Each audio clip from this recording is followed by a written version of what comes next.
The mountain demanded a toll. Anna knew this.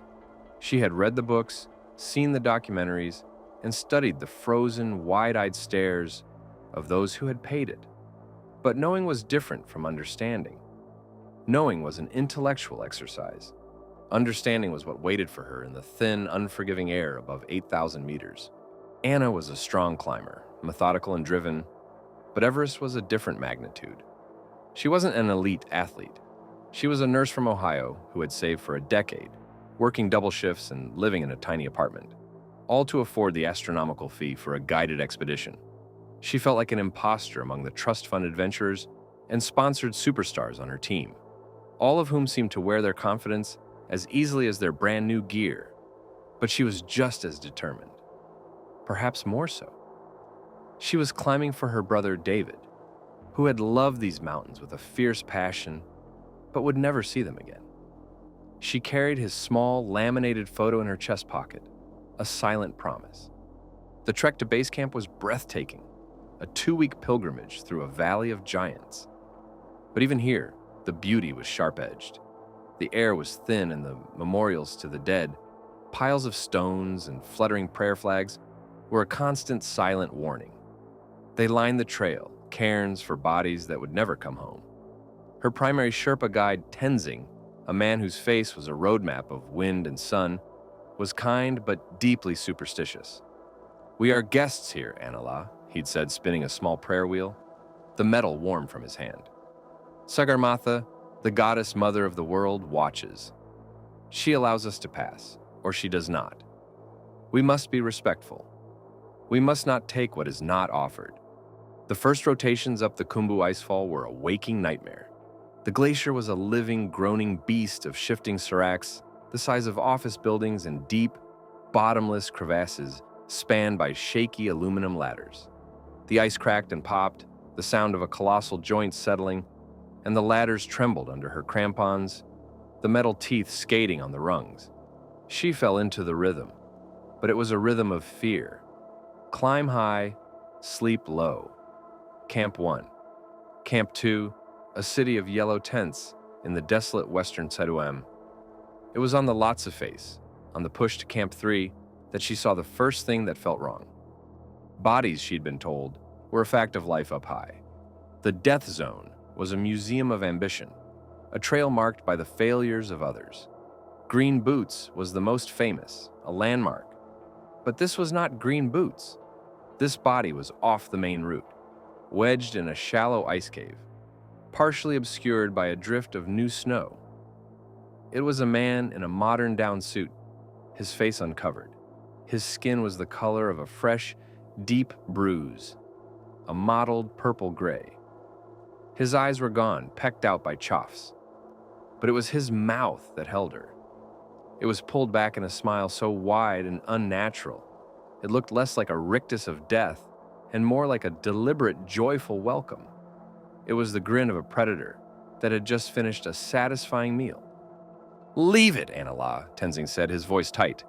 He was behind her on the fixed line. He hadn't even looked, as if he knew by the sudden tension in her body what she had found. "Tenzing, that man, his face. He is with the mountain now. Do not look. It is bad luck." His voice was sharp. "The high places, they make the mind sick. What you see is not real." She clipped past, her movements clumsy, but the image was seared into her brain. That terrible, happy grin. It wasn't a warning, it was an invitation. The sickness Tenzing spoke of began to creep in. At Camp 3, lashed to the sheer ice wall in a tent that felt like a coffin, she woke gasping, convinced her tent was filling with fine, powdery snow. She'd claw at the zipper, only to find a perfectly clear, star-drowned night. The void so black it seemed to lean in. In the static of her radio, she heard whispers. Not words, just sibilant, breathy sounds, like sand pouring over rock, or dry leaves skittering on ice. "Shh, shh, come, quiet. Shh." Hypoxia, her team leader, a brusque man named Carter, had announced at their briefing at Camp 4. "The South Col is a hell of a place. Your brain starts to eat itself. You will see things. You will hear things. Last year, a man tried to trade his oxygen bottle for a sandwich. He thought he was in a deli. Trust your training, trust your oxygen, and trust the ropes. Do not, under any circumstances, unclip from the line. That line is your life. Camp 4 was a wasteland. A desolate, wind-scoured plateau of ice and rock at 26,000 feet, littered with the shredded, frozen remains of tents from seasons past. It was a place of ghosts. Anna huddled in her tent, sucking down O2, her body screaming in protest, her lungs feeling like wet paper. Sleep was impossible, a series of hypoxic, suffocating nightmares where the grinning man crawled into the tent with her, his empty sockets weeping ice. In the dead of night, a call of nature forced her out. The wind was a physical blow, a solid wall of force that stole her breath. She fumbled with her gear, keeping one mitt clipped to the tent's guy line. And then she saw it. A figure was sitting 20 yards away, huddled against a boulder of black ice, seemingly indifferent to the 100 meph jet stream. It wasn't one of her team. The gear was wrong. A tattered neon pink and green one-piece suit, something from the 80s, the fabric flapping in the gale. "Hello!" Anna yelled, her voice instantly ripped away by the wind. The figure turned slowly, a marionette with tangled strings. It was a woman. Her face was a ruin of frostbite, black and waxy, her nose little more than a nub, her lips cracked and peeling. But her eyes were bright, shockingly alive, and fixed on Anna with an unnerving, intelligent focus. "It's cold," the woman's voice rasped, yet it carried over the wind as if whispered directly into Anna's ear. "But you get used to it. It's so quiet up here." Anna's blood turned to slush. You need help. Where is your oxygen? Your mask?" The woman smiled, and the world fell away. It was the same smile, the same impossibly wide, frozen, joyful grin as the body in the ice cave. The skin around her mouth split from the force of it. "The mountain gives you all the air you need in the end," the woman whispered. She raised a blackened, gloveless finger and pointed at the harness clipped to Anna's suit. "Don't trust the rope. It lies. It only holds you back." Anna scrambled back into her tent, hyperventilating, her mask fogging. "Hypoxia," she hissed to herself, rocking back and forth, her gloved hands over her helmet. "It's a hallucination. It's not real." But the terror felt more real than the tent around her, more solid than the ice under her feet. The summit push began at 10 p.m., a line of headlamps struggling up into the absolute dark, a string of frail pearls against a black ocean. It was a slow, agonizing trudge. One step. Breathe, breathe, breathe. Step. Her world shrank to the pool of her headlamp, the crunch of her crampons, and the boots of the climber in front of her. The whispers were back, no longer in the radio, but in her own head, weaving around the ragged gasps for air. Shh. So quiet, so easy. She kept looking behind her. The climber behind her, a German named Lars, just plodded on, head down, a silent automaton. But in the periphery, just outside her light, she saw movement. Flashes of neon pink, a figure, keeping pace with her, dancing on the edge of the abyss. They reached the balcony, swapped oxygen. The cold was absolute. It wasn't just cold, it was an active, malevolent force that searched for any gap, any weakness, a physical weight trying to press the life out of her. As they traversed the southeast ridge, a narrow, terrifying path with thousands of feet of exposure on either side, the climber in front of her slipped. The rope snapped taut. Everyone on the line, including Anna, dug in their ice axes, bracing. "Self-arrest!" Carter's voice crackled over the radio. The climber was fine, scrambling back up. But as Anna held her breath, heart hammering, she felt a pull from behind. Not the steady tension of the line, but a sharp, playful tug, like a child wanting her attention. She spun around. Lars was 10 feet behind her, staring at her, his goggles reflecting her headlamp in 2 sterile circles. "Did you pull the rope?" she yelled. His voice was muffled. "What? No, keep moving." But she had felt it, a cold, deliberate hand tugging her back, toward the abyss, welcoming her. They reached the summit at dawn, a frozen, brutal, beautiful apex of the world. Anna felt nothing, just a bone-deep cellular exhaustion. The view was a panorama of gods, but she felt hollow. She unfurled the small photo of her brother, tears freezing instantly to her cheeks, stinging her skin. She took her picture, a ghost on the roof of the world, and remembered his smile, a real smile, not the frozen grin of the ice. As she turned to begin the descent, the most dangerous part, she looked down the Kangshung face, the impossible sheer eastern wall, and she saw them.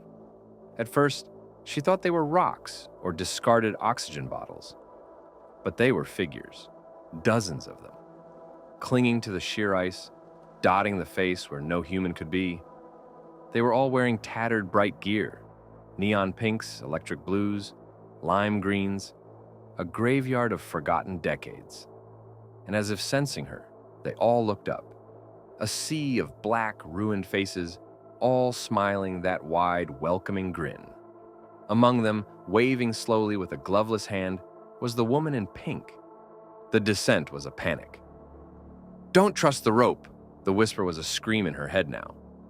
The rope felt alive, a serpent coiling and uncoiling. Sometimes it would go slack when it should be taut, tripping her, and sometimes it would tighten around her waist with a lover's possessiveness. Tenzing was ahead of her, moving fast, his usual calm shattered. He kept looking back, not at Anna, but past her, his eyes wide with a terror that had nothing to do with the weather. He was muttering, his prayers a frantic, breathless chant. They were rappelling down a steep ice wall just above Camp 4. Tenzing went first, disappearing over the edge. Anna, numb and clumsy, clipped her descender onto the fixed line, checked the anchor, a V thread of ice, and prepared to lean back. She heard a soft, crunching sound. Tap, tap, tap. She looked up. Standing above the anchor, unroped, perfectly balanced on the ice, as if on a sidewalk, was the woman in pink. She was tapping the V thread with a small, sharp rock. "We've been waiting," the woman's voice said, clear as a bell. "It gets so lonely in the quiet. We need new friends." She smiled, her black lips cracking open, revealing teeth worn down to nubs. "Just let go. It's so much easier than climbing." The woman raised the rock high. "No!" Anna screamed. The woman brought the rock down. The ice of the anchor fractured, exploding in a spray of white. Anna felt the horrifying, weightless lurch as the rope went slack. She was falling. She fell 10, maybe 15 feet, a scream tearing from her raw throat, before the rope snapped taut, nearly ripping her in half. She looked up, dangling, spinning slowly. Tenzing. He had been at the next anchor and had, in a move of impossible strength, grabbed the falling rope and clipped it to his own harness. He was holding her, but the force was pulling him too. The anchor he was on was groaning, the ice screws visibly shifting. "I can't hold you long, Anna-la," he screamed, his body braced against the ice, his face a mask of agony. Anna swung, helpless, her crampons scraping uselessly for purchase. And then the woman was there, crouched on the wall beside her, moving like a spider, her bright eyes inches from Anna's face. Her cold was a tangible thing, a void of heat. "He can't hold you," she whispered, her breath not fogging in the cold. Her black skeletal fingers reached out and stroked Anna's ice-caked cheek. The touch was burning like dry ice. "But we can.